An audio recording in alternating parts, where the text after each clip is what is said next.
Sekarang waktunya menyembah Dia di dalam roh dan kebenarannya. Sekarang waktunya menyembah Dia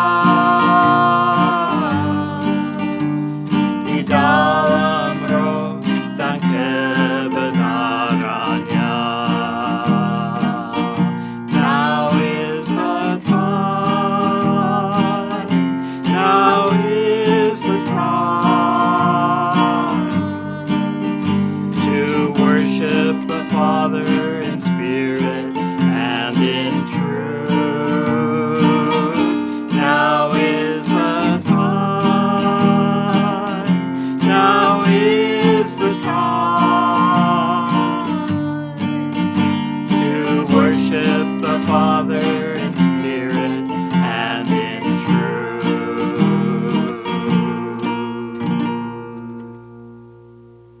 Hello, I'm Pastor Dave, and we're today continuing the study of the 7 laws of teaching. Halo, saya Bapak Pendeta Dave, dan kali ini kita akan melanjutkan pengajaran tentang 7 hukum pengajaran. In a previous lesson, we looked at the law of the teacher. Di pelajaran sebelumnya kita sudah belajar tentang hukum untuk guru atau hukum untuk pengajar. You don't become a teacher just because you say, I am a teacher. Anda menjadi seorang guru bukan hanya sekedar Anda mengucapkan, ya, saya seorang guru. We need teachers in the body of Christ, in the church. Kita membutuhkan guru atau pengajar di dalam tubuh Kristus. But God has to train you, and you have to learn on how to be a good teacher. Tetapi Tuhan harus melatih Anda agar supaya Anda bisa belajar bagaimana menjadi seorang guru atau pengajar yang baik. So, in review, the teacher must know what he is talking about. Di saat melakukan tinjauan kembali, seorang guru itu dia harus tahu betul apa yang dia sampaikan. And then we have the law of the learner. Kemudian kita ada hukum untuk murid atau untuk para pelajar. The teacher has to have the attention of the one that is learning. Nah, seorang guru dia harus mendapatkan perhatian sepenuhnya dari para muridnya atau orang yang belajar darinya. And Jesus knew this. He started out with a story that everybody knew. Dan Tuhan Yesus tahu betul dengan hukum yang satu ini ya. Tuhan Yesus memulai dengan sesuatu yang orang banyak tahu betul apa itu yang dia percakapkan. He said a farmer went to plant a field. Nah, Tuhan Yesus berkata seperti ini, seorang petani atau seorang penabur, dia pergi menabur ke ladangnya. So everybody that he was teaching would now be listening to what he was saying. Nah, sekarang semua orang yang mendengarkan pengajaran daripada Tuhan Yesus, mereka siap untuk mendengar apa yang hendak disampaikan oleh Tuhan Yesus. And then we move on to the law of the language. Dan kemudian kita masuk kepada hukum bahasa. We have to understand the same words.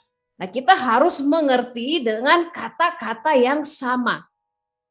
And I use the example that a man drove a car and hit a tree. Nah, saya memakai contoh kalimat seperti ini. Seorang pria mengendarai mobilnya dan menabrak sebuah pohon. But if I say an old man drove a sports car at 100 kilometers an hour and on a dirt road and hit a mango tree. Nah, tetapi akan beda kalau saya sampaikan kalimat seperti ini.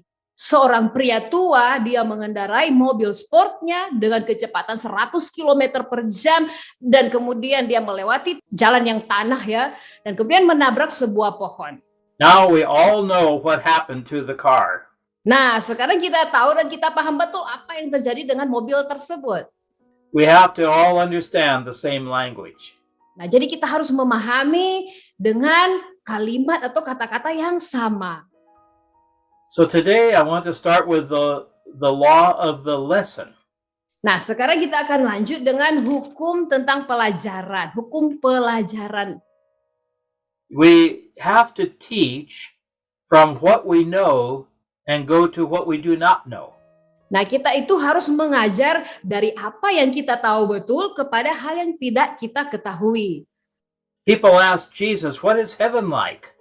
Orang-orang bertanya kepada Tuhan Yesus, Tuhan Yesus, surga itu seperti apa?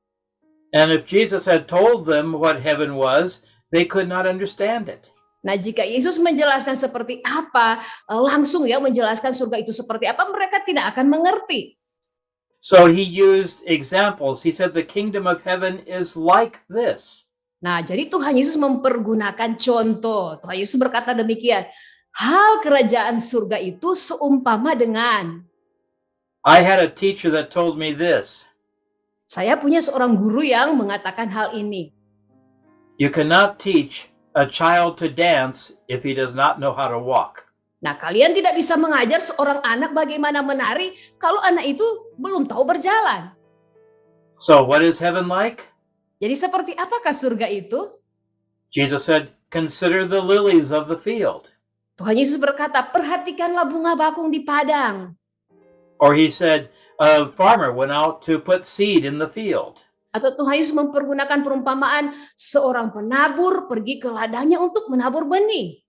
So each step builds on the previous step. Maka langkah demi langkah, setiap langkah itu langkah selanjutnya itu dibangun dari langkah yang sebelumnya. Maybe I want to teach you about the stars in the sky. Mungkin saya mau memberi Anda pelajaran tentang bintang-bintang yang ada di langit. I have to start with this planet of Earth. Maka saya harus memulainya dengan planet bumi ini. And then we talk about the sky and the heavens. Dan selanjutnya kita akan berbicara tentang langit, tentang surga. And then there are planets and the sun. Dan kemudian ada planet-planet, kemudian ada juga matahari di dalamnya. Now we can talk about what is a star. Nah, sekarang kita bisa masuk untuk membicarakan tentang bintang-bintang. And so Jesus wanted to teach how the Word of God builds in our lives. Nah, Tuhan Yesus mau mengajarkan kepada kita bagaimana firman Tuhan itu dibangun dalam hidup kita. So he said, a farmer went out and put seed in the field. Maka Tuhan Yesus memakai perumpamaan ya, ada seorang penabur, dia pergi ke ladangnya dan dia menabur benihnya di sana. But some of the seed fell on the road. Tetapi ada benih yang jatuh di pinggiran jalan. And some seed fell among the weeds and thorns. Dan ada juga benih yang jatuh di semak belukar berduri. Some seed fell upon the rocks. Ada juga benih-benih yang jatuh di tanah bebatuan. And some seed went into the good ground. Dan ada benih yang jatuh di tanah yang baik, yang subur. And even then, some seed brought forth 30, some 60, some 100%. Nah, kemudian benih tersebut ada yang menghasilkan 30 kali lipat, 60 kali lipat, bahkan ada yang menghasilkan 100 kali lipat. So Jesus knew how to be a good teacher. Yesus tahu betul bagaimana menjadi seorang guru atau pengajar yang baik. And he took the farmer and the seed and taught them what would happen. Maka Tuhan Yesus memakai si penabur dan benih yang ditaburnya untuk menyampaikan apa yang akan terjadi selanjutnya. And when he was finished, everyone understood what he was teaching. Dan ketika Yesus selesai menyampaikan perkataannya, semua orang yang mendengarnya mengerti akan pengajaran Tuhan Yesus. So when you are teaching, are you teaching someone that is 10 years old? Jadi di saat kita mengajar, misalnya ya, kita mengajar anak-anak yang berumur 10 tahun. Or maybe they're 25 years old. Atau mengajar orang yang umurnya sudah 25 tahun. Maybe they are 50 years old and been to university. Dan mungkin mereka sudah umurnya 50 tahun, sudah tua ya. You need to know your audience when you go to teach. Di saat kalian mau mengajar, kalian harus tahu betul siapa yang mendengar, orang-orang yang kalian ajar itu seperti apa. So be very careful that you prepare your lesson for the people you are going to teach. Jadi berhati-hatilah, pelajarilah dengan seksama setiap pelajaran yang hendak Anda bagikan atau yang hendak Anda ajarkan kepada orang lain. Because what you teach has got to make the student stop and think about it. Karena apa yang Anda ajarkan akan membuat para murid-murid itu untuk berpikir dan merenungkan dan berhenti untuk memikirkan apa yang kalian ajarkan itu. So we cannot teach too fast, but we have to be very clear about what we say. Jangan mengajar terlalu cepat ya, tetapi harus mengajar dengan sangat-sangat jelas dengan apa yang kita ajarkan itu. So now we go into the process of teaching. Nah, selanjutnya kita akan masuk kepada hukum proses mengajar. I went to a class one time and the teacher got up and he was very boring. Nah, suatu ketika saya masuk ya ke ruang kelas untuk belajar, gurunya baru bangun dan kelihatan sangat bosan. He said, I am teaching history and this happened a long time ago. Dan ya dia mengajar sejarah ya, mata pelajaran sejarah, dan dia mulai dengan kalimat ini. Kejadian ini berlangsung bertahun-tahun yang lampau. I was almost asleep before he started. Sebelum guru itu mengajar, saya ini sudah mengantuk. But another teacher got me very interested in the material. Tetapi guru yang lain membuat saya tertarik ya untuk belajar dari pelajaran yang hendak ia ajarkan. He said, did you ever hear about this? Guru itu berkata demikian, pernahkah kalian mendengar tentang hal ini? Oh, then I wanted to listen and okay, what are you saying to me? Dengan melakukan hal seperti itu saya jadi tertarik, saya mau dengar apa yang hendak mau dia sampaikan. I wanted me to learn. Oh, dia membuat saya ingin untuk belajar. Now the process of teaching is working.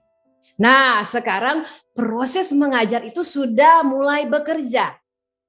So, I tell you, do you see that bee? Why don't you grab the bee? Misalnya saya katakan ini ada lebah, coba enggak kamu tangkap atau pegang ini lebah. Well, we all know that if we grab the bee, we are going to get hurt. We're going to have a sting. Nah, kita tahu bersama sekali kita pegang lebah itu, lebah kan punya sengat. Nanti kita kesakitan kena sengatan lebah itu. Now, you are all listening to me because you wanted to know what I was going to say. Nah, sekarang Bapak Ibu Anda mau mendengar ya, tertarik untuk mendengar apa yang hendak saya sampaikan. You can also apply that little lesson about the bee to your own life. Nah, pelajaran yang sederhana ini tentang lebah ini dapat juga kalian aplikasikan atau praktekkan dalam kehidupan Anda sendiri. Because we all know we do not want to be stung by a bee. Karena kita semua tahu betul ya, kita semua tidak mau kena sengatan lebah. So, the process of teaching is to take point 1, point 2, point 3, point 4 and make it understandable. Nah, jadi proses mengajar itu yaitu kita ambil poin 1, poin 2, poin 3, kita lanjut poin keempat sampai dimengerti, sampai dipahami.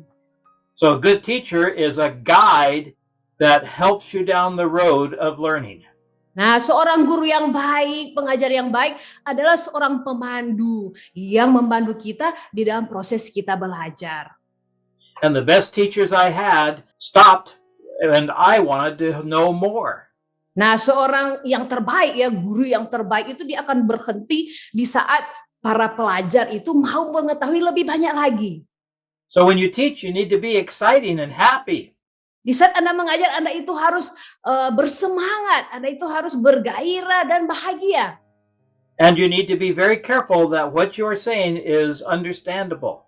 Dan Anda juga harus berhati-hati dengan penuh seksama agar supaya apa yang Anda sampaikan itu dipahami, dimengerti dengan baik. So make sure that your lesson fits the age of the students. Nah, Anda juga harus memastikan bahwa materi pelajaran Anda itu cocok atau sesuai dengan usia, umur orang-orang yang mendengarkannya. And the lesson will help the student to learn. Dan lewat pelajaran itu akan menolong para siswa untuk belajar. Make the lesson interesting like I did with the bee.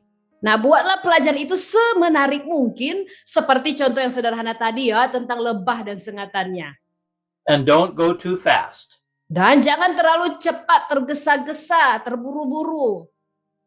So a lesson needs to answer these questions. Nah, untuk setiap pelajaran itu yang kita bagikan ya harus bisa menjawab pertanyaan-pertanyaan berikut ini. Who is the lesson about? Siapa ya? Tentang siapakah pelajaran itu? What happens in that lesson? Apa yang terjadi dalam pelajaran itu? Where did it take place? Di manakah kejadiannya atau di manakah berlakunya kejadian itu? Why did it happen? Mengapa hal itu terjadi? When did it happen? Kapan hal itu terjadi? How did it happen? Bagaimana hal itu terjadi? You answer those questions, you will be a good teacher. Jika Anda berhasil menjawab semua pertanyaan-pertanyaan itu, Anda akan menjadi guru yang baik. So let's go on to the next one, the law of learning. Kita lanjut ke hukum selanjutnya, yaitu hukum belajar. Jesus said, "He that has ears, let him hear." Yesus berkata, barang siapa mempunyai telinga, hendaklah ia mendengar. Do you all have ears? Bapak Ibu Saudara sekalian, apakah kalian semua punya telinga? In other words, listen. Atau dengan kata lain, apakah kalian semuanya mendengarkan? Because you want the person that you are teaching to be able to think the lesson himself. Sebab Anda mau agar supaya orang-orang yang mendengarkan pelajaran Anda itu bisa memikirkan dengan baik, dengan seksama apa yang Anda ajarkan. See, I can teach you something and you memorize it. Ya, saya bisa mengajarkan sesuatu kepada Anda dan kemudian Anda menghafalnya. I can say 2 plus 2 equals 4. Saya bisa sampaikan ya, 2 tambah 2 sama dengan 4. And you answer back, 2 plus 2 equals 4. Dan Anda menjawab kembali kepada saya, ya 2 ditambah 2 sama dengan 4. But you do not understand it. Tapi Anda tidak mengerti hal ini. How many fingers do I have? Berapa banyak jari yang saya punyai? 1, 2, 1, 2, 1, 2, 1, 2. 2 and 2 equal 4. 2 ditambah 2 sama dengan 4. So when you can say, oh, now I understand, now I can put this into my life. I've got 2 and 2, or maybe I've got 5 and 5. Nah, sekarang kita bisa mengerti ya, oh ternyata 2 ditambah 2, atau misalnya 5 ditambah 5, bisa mengerti, bukan hanya sekedar menghafal. So then I have learned that lesson of how to add the numbers. Nah, sekarang saya bisa belajar bagaimana pelajaran penjumlahan. And so God wants us to know how to be a good farmer. Tuhan ingin supaya kita menjadi seorang petani atau penabur yang baik. You know how to put the seed into the field. Anda sudah tahu betul bagaimana menaburkan benih di ladang. Did you prepare the field so you have good soil? Apakah Anda sudah menyiapkan ladang supaya ladang itu tanahnya baik untuk menerima, tanahnya subur ya untuk menerima benih? Did you make sure that there was good rain and good sunshine? Apakah Anda sudah memastikan akan ada air yang cukup, akan ada cahaya matahari yang cukup untuk ladang tersebut? And of course, I'm talking about the Word of God, not natural seed. Nah, tentu saja yang saya sampaikan di sini adalah firman Tuhan ya, bukan sekedar benih yang kita lihat ya, benih yang biasa-biasa, benih biasanya. And the person that is learning has to be able to use what you are teaching them. Dan orang yang belajar, mereka itu harus mampu untuk mempergunakan atau menerapkan apa yang Anda ajarkan kepada mereka. Why do we learn 2 plus 2? Mengapa kita belajar 2 ditambah 2? Because when we learn that it can add together and be 4, we can start to do other things with it. Karena kalau kita belajar 2 tambah 2 ternyata sama dengan 4, maka kita akan belajar penjumlahan ya. And so we can use the lesson in our lives. Dengan demikian kita bisa mempergunakan pelajaran itu, menerapkannya dalam kehidupan kita. Now comes the very important part of this study. Nah, kita masuk sekarang ke bagian yang paling penting dari pelajaran kita kali ini. Can the student remember what you said? Dapatkah para murid itu mengingat ya apa yang Anda ajarkan kepada mereka? I used to think teachers were very mean to me in school. Nah, ada seorang guru yang lumayan kejam di sekolah saya. Because I would go to school and I would study and then they would give me a test. Karena kalau saya pergi ke sekolah, saya belajar, setelah itu saya harus ikut ujiannya. I don't like tests. Wah, saya tidak suka ujian. But the test was not for the teacher, the test was for me. Tetapi ujian itu bukan untuk gurunya, ujian itu baik sebenarnya untuk saya. because the teacher wanted to know, did I learn the lesson? Karena si guru itu mau tahu apakah saya betul-betul sudah mempelajari pelajaran yang diberikan. And this is what Jesus even meant when he talked about the seed and the soil. Nah, itu juga lah yang dimaksudkan oleh Tuhan Yesus ketika dia mengajarkan tentang ladang dan benih. He said it more than one time because he wanted them to understand it. Nah, Tuhan Yesus menyampaikannya bukan hanya satu kali ya, lebih dari satu kali Tuhan Yesus sampaikan supaya mereka bisa paham betul. And we have to say the same thing, sometimes different ways, for people to understand it. Kita juga harus menyampaikan hal yang sama tetapi mungkin dengan cara yang berbeda ya, agar supaya orang bisa mengerti. So when we have taught the lesson, we go back over the main point. Nah, ketika kita sudah selesai mengajarkan pelajarannya, mari kita kembali lagi ke poin utamanya. And this makes sure that the lesson is in the heart and in the mind of the student. Untuk memastikan agar supaya pelajaran itu bisa masuk ke hati dan pikiran dari murid-murid itu, murid-murid tersebut ya. So if you are a good teacher, you will always keep your points in the same order. Nah, jika Anda seorang guru yang baik, Anda akan tetap senantiasa menjaga poinnya itu tetap sama, urut-urutannya tetap sama seperti awal kalian mengajarkan. And you will ask the students to say back what you were teaching them. Dan kalian harus juga menanyakan murid-murid kalian untuk mengulangi kembali pelajaran yang sudah mereka pelajari itu. Now, I can't do that when we're on the TV. Saya tidak bisa melakukannya karena kita lagi di TV ya, tidak secara langsung mengajar. I can't hear you. Saya tidak bisa mendengar Bapak Ibu sekalian. So I hope you are learning the lesson. Tapi kami sangat berharap Bapak Ibu bisa belajar ya pelajaran ini, bisa mempelajari dengan baik pelajaran ini. So you ask the student different ways what they learned. Jadi Bapak Ibu Anda perlu bertanya kepada murid-murid itu, Anda yang Anda ajarkan dengan cara yang berbeda, pertanyaan yang berbeda. We won't turn to it, but you can turn to John chapter 21. Bapak Ibu kita bisa melihat dalam Yohanes pasal 21. Kita tidak akan buka saat ini ya. Jesus met Peter on the beach. Ketika itu Tuhan Yesus bertemu dengan Petrus di pantai. And he said to Peter, "Do you love me?" Tuhan Yesus bertanya kepada Petrus, "Petrus, apakah engkau mengasihi aku?" And Peter answered, "Oh, of course I love you."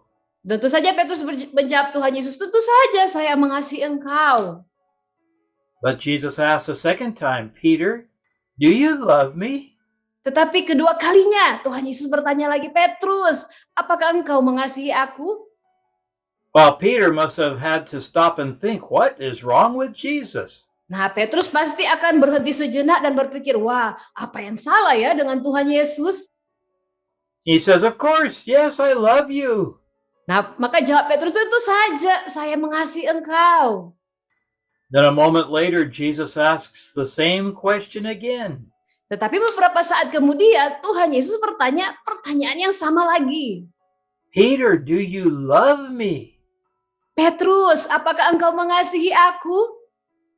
Now we get down to Peter applying that love to his own heart. Nah, sekarang kita akan masuk kepada Petrus bagaimana dia menerapkan atau mengaplikasikan hal tersebut ke dalam hatinya. The scripture says Peter was feeling sorry, he was grieved in his heart. Pada waktu itu firman Tuhan yang mengatakan bahwa Petrus merasa menyesal dan dia berduka dalam hatinya. And he says, "Oh Master, yes, I love you." Ya, oh Tuhanku, Petrus berkata, "Engkau tahu aku mengasihi engkau." Why did Jesus ask 3 times? Mengapa Tuhan Yesus harus bertanya sebanyak 3 kali? Because the first time it was, "Oh yeah, I love you. Yeah, that's great." Yang pertama karena jawaban Petrus, ya tentu saja saya mengasihi engkau. Wah, itu luar biasa. But the third time it was, "Oh, yes, I love you with my whole heart. I love you with my mind."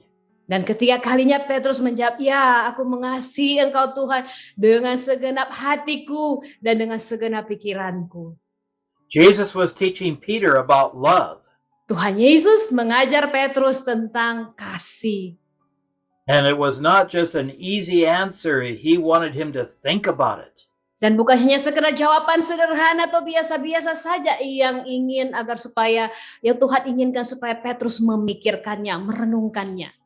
So you need to make sure your students really understand and can say the same lesson again to themselves. Jadi Bapak Ibu kalian harus memastikan ya bahwa murid-murid kalian itu betul-betul mengerti, memahami betul pelajaran yang kalian sampaikan dan menerapkannya dalam hidup mereka. In Matthew 13:52, Di dalam Matius 13 ayat yang ke-52. it says, if you're a good student of the kingdom of God, Jika engkau adalah murid-murid yang baik bagi kerajaan Allah, then you understand these things down in your heart. maka engkau akan mengerti hal ini dengan sebaik-baiknya, bahkan mengerti sampai di kedalaman hatimu. And that's what we want our students to understand.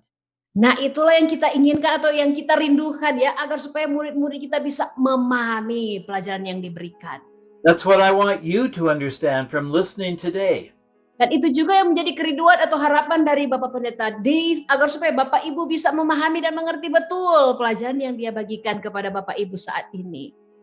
So I'm going to do exactly what I'm telling you. Maka saya akan melakukan tepat seperti apa yang sudah saya sampaikan kepada Bapak Ibu sekalian. There's the rule of the teacher. Ada hukum guru. The teacher must know what he is teaching. Seorang guru harus mengerti betul apa yang dia ajarkan. There is the rule of the learner, the student. Ada hukum murid. He must be listening and be interested in what he is learning. Murid harus mendengarkan dan tertarik dengan apa yang dia dengarkan atau apa yang dia pelajari. And then the rule of the language. Kemudian ada hukum bahasa. We have to all understand the same words. Kita semua harus mengerti dengan kalimat kata-kata yang sama. And there's the process of teaching. Do we do the teaching right? Dan juga ada hukum proses mengajar. Apakah kita mengajar dengan benar dan tepat? Then the process of learning, is the student really understanding? Dan kemudian proses belajar. Apakah murid-murid itu benar-benar mengerti dan memahami pelajarannya? Then there's the process of reviewing it until we're sure everyone understands. Dan kemudian ada proses peninjauan kembali ya untuk memastikan semua ya dimengerti oleh murid-murid.